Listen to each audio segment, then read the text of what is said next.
Hi, I'm Clara, and I'm 28 years old. If you've ever been the reliable one in your family, the one everyone calls to fix the Wi-Fi, to pick up your niece from soccer practice, or to listen patiently while they unload their worst day, the one who has cleared her calendar and moved mountains without a second thought because family comes first, only to find out, in one breathtakingly casual moment, that you were never really part of the inner circle, then you're going to understand my story all too well. You know the specific, quiet ache of being the architect of a home you were never truly invited to live in. It started with a casual text from my mom on a quiet Sunday afternoon. I was curled up on my sofa, finally deep into a novel, the golden hour light spilling across the pages. The buzz of my phone felt like an intrusion. The screen lit up with her name, and I remember a flicker of warmth, thinking she was checking in. The message was deceptively simple, a string of cheerful words that felt like a physical blow. "Oh, honey, we forgot to tell you. The whole family went to the lake house last week. It was such a blast." At first, I genuinely thought she was joking. A weird, misplaced bit of humor I wasn't getting. I even laughed a little, a dry, confused sound in my silent apartment. My fingers flew across the screen, typing back, "Wait, what? Lake house trip, LOL?" The LOL was a shield, a way to pretend the strange information hadn't already sent a crack running through my normal Sunday calm. No reply. The minutes ticked by, and the silence from her end became a roaring in my ears. The initial confusion began to curdle into something colder, something like dread. So I did what any millennial daughter would do when faced with a familial mystery. I opened Instagram, that digital curator of everyone's best lives. And there it was, the evidence, laid out not in an accusatory email or a whispered secret, but in a vibrant public gallery of my own exclusion. Post after post, story after story, now archived in highlights labeled Lake Days Blue. My brother Adam, with his arm slung around my sister-in-law Laura, both of them tan and beaming. My cousins, their kids splashing in the water. My parents holding up glasses of wine as the sun set over the familiar pine-fringed shoreline. They were all on the same weathered gray dock where I'd learned to swim as a kid, where my grandfather had taught me to cast a line. In one photo, they were all wearing matching blue t-shirts, a detail that felt like a deliberate, if unconscious, branding of their unit, a unit that clearly didn't include me. My heart actually stopped for a moment. I felt it stutter in my chest, a visceral, physical reaction to a deeply emotional wound. It wasn't just that they went on a trip without me. Families do that. It was the totality of it. The matching shirts, the campfire nights I saw documented with s'mores and guitar songs, the sheer unthinking ease with which my mom had mentioned it, as if informing me of a neighbor's vacation. The truth washed over me, cold and clear. There had been no oversight, no frantic, "Wait, did anyone text Clara?" I simply hadn't been a thought. The reliable one wasn't needed for the fun part. The circle had been drawn, and I was standing firmly on the outside, looking in at a picture of my own family. I kept scrolling, my thumb moving on its own, a numb and mechanical motion, until my eyes caught on a caption under my cousin Sarah's post. She was beaming, squeezed between my brother and my dad, and the words beneath her smile were like a final, precise pinprick to my heart. "Best family getaway ever. So good to reconnect with everyone." Everyone. The word seemed to pulse on the screen, sharp and mocking. Everyone. A simple, inclusive, joyful word that now felt like the most exclusive club I had never been and would never be a member of. Everyone. Except me. The finality of it settled in my stomach, a heavy, cold stone. I had been erased from the definition of everyone with a cheerful, public stroke of a keyboard. I couldn't just text back. I needed to hear a voice, an explanation, something to shatter this bizarre illusion. I called my mom right away, my fingers trembling as I pressed the phone to my ear. She picked up after 2 rings, her voice infused with that post-vacation, sun-soaked relaxation. "Oh, sweetheart, did you see the photos? Wasn't it just beautiful?" "Yeah," I said slowly, the word feeling thick and foreign on my tongue. My voice sounded small, miles away. I didn't know we had a trip planned. I left the statement hanging, a quiet accusation wrapped in confusion. "Oh, you know how it is," she said lightly, brushing it aside like a crumb on a tablecloth. "It just sort of come together last minute. Everyone needed a break." "Last minute?" I asked, my grip tightening on the phone. The mundane detail felt like my only piece of solid evidence in a reality that was quickly dissolving. "There were matching shirts, Mom. You don't design, order, and distribute matching shirts for a last-minute whim. You just don't." Silence. It was a heavy, telling silence that stretched for a beat too long, filled with the unsaid. Then came a nervous, tinkling laugh, a sound she used when she was trying to deflect. "Well, okay, not that last minute, but you've been so busy with work, honey. We all talked about it. We didn't want to pressure you." Pressure me? The phrase echoed in my head, absurd and devastating. Pressure me? For a family vacation? Since when was an invitation to a core family memory considered pressure? My gaze drifted from the happy, smiling faces on my phone to my open laptop on the coffee table. I stared at the mosaic of spreadsheets and unanswered client emails I'd been buried in all week, the very proof of the busyness they were using as their excuse. And in that moment, the true, gut-wrenching realization hit me. While I was in my apartment, burning myself out at my desk, trying to build a career and make them proud, my own family had held a meeting, literal or figurative, and had collectively decided, without my input, that I was too busy, too separate, too other to even be asked. They hadn't forgotten.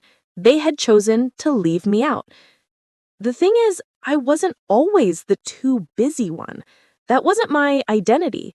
It was a role I inherited, a vacuum I filled because the space was empty and someone had to step up. I became that way because no one else ever seemed to step up, and the weight of responsibility, left unattended, naturally settled on the shoulders of the one who cared enough to notice it was falling.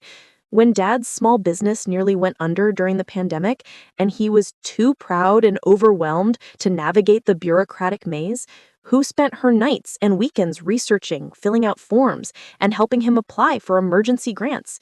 Me. When Mom needed help deciphering and paying off that inexplicable medical bill last year, the one that gave her panic attacks, who sat with her for 3 hours on a Tuesday night, on the phone with the insurance company, playing the role of a calm, persistent advocate? Me. When Adam's car broke down a week before his wedding, and he called me in a tearful rage saying he couldn't afford the repairs and had no way to get to his own bachelor party, guess who quietly transferred him $2,000 without a second thought, telling him it was a wedding gift? Me. Always me. I had mistaken my reliability for my value. I thought my constant showing up wove me into the very fabric of our family, but I was wrong. Being dependable doesn't make you valued, it just makes you convenient. You become the reliable fixture, like a sturdy old tool kept in a drawer, taken out when there's a job to be done, but never considered for display on the mantelpiece. A few days later, my Aunt Linda called me, her voice dripping with sympathetic pity. "We really missed you at the lake, Clara," she said, and the sentiment felt like a paper cut. Small but startlingly sharp. "Your mom said you didn't feel like coming?" Didn't feel like it? That was the lie they had curated and distributed? Not that they forgot, not that it was last minute, but that I had actively chosen to reject them? I felt a pit open in my stomach, a cold, sinking void. It wasn't a misunderstanding anymore. It was a deliberate rewrite. They had authored a new version of events, a narrative where I was the aloof one, the one who didn't feel like participating, neatly absolving them of any guilt and painting my exclusion as my own conscious choice.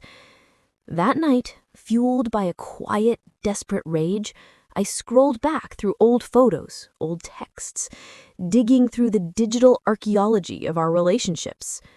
And there it was, glowing on my screen, the pattern I'd willfully ignored for years, now undeniable in its cruel consistency.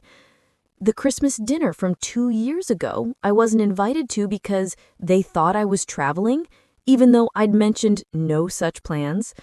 The Friday night pizza group chat I'd been mysteriously removed from, explained away later as a glitch or an accident.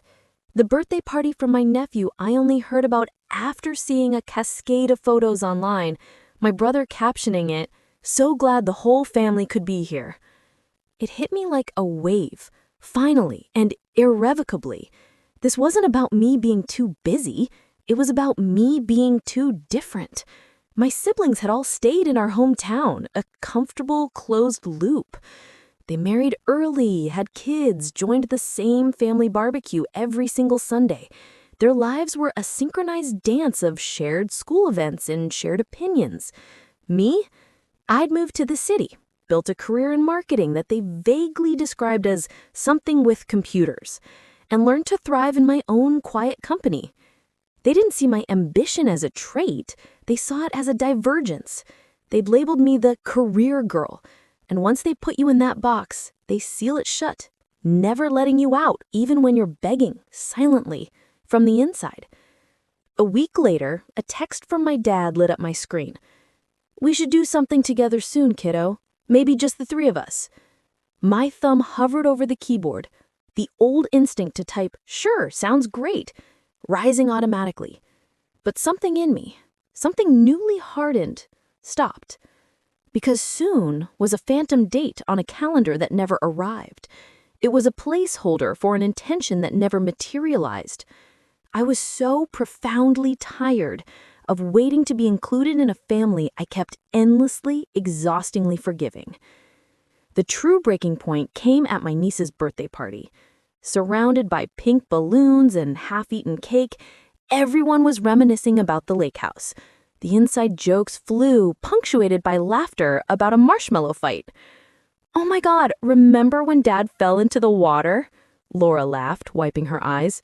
Clara would have died laughing. "She was too busy working," my mom said with a casual shrug, not even looking at me.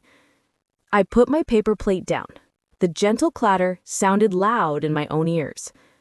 "Actually, I wasn't," I said, my voice unnervingly calm. "No one asked me." The room plunged into silence so deep you could hear the faint crinkle of a balloon deflating. Adam shifted his weight. "It was kind of last minute. 3 months of planning? Matching shirts? A cabin reservation you made back in January?" My mom's face lost all her color. "How did you—" "I saw the group chat, Mom. The one titled Lake House Crew 2025. You removed me from it months ago." Her lips trembled. We thought you'd be too stressed." "Then why," I asked, my voice finally cracking, "did you tell everyone I didn't want to come?" No one answered. They just looked at their plates. The truth, that it was easier to exile me than to understand me, was too ugly to say out loud. That night, I didn't yell, I didn't cry. I went home, poured a glass of wine, and opened my laptop. I began documenting everything, every loan, every exclusion, every lie told on my behalf. By the week's end, I had a spreadsheet, a timeline of financial and emotional transactions painting a clear picture. I had been used, rewritten, and erased. But not anymore. 2 months later, I invited them all to my apartment for a family dinner. They arrived smiling, expecting reconciliation. I led them to the dining table where printed bank transfers, screenshots, and a binder titled "What Clara Paid For" lay. "What is this?" Adam asked. "The truth," I said quietly. I slid the first page toward my parents. $7,500 toward your business loan last year. Mom gasped. You said it was a gift. No, I corrected. You called it a loan. I turned to Adam. $2,000 for your car. Never repaid. He looked down. I was going to... You didn't. I met their eyes. You've taken and taken, and when I asked for nothing, you decided I was expendable? So I'm done being your safety net. Mom's eyes welled up. Clara, don't be dramatic. No, I interrupted softly. You were dramatic when you erased me from the family group chat. I'm just being factual. I handed them each an envelope, a polite invoice with repayment schedules. 30 days, I said. After that, I'll consider it a donation, but I'll also consider myself no longer family. They sat stunned. It wasn't anger that filled the room. It was disbelief. For the first time, I wasn't begging for inclusion. I was walking away.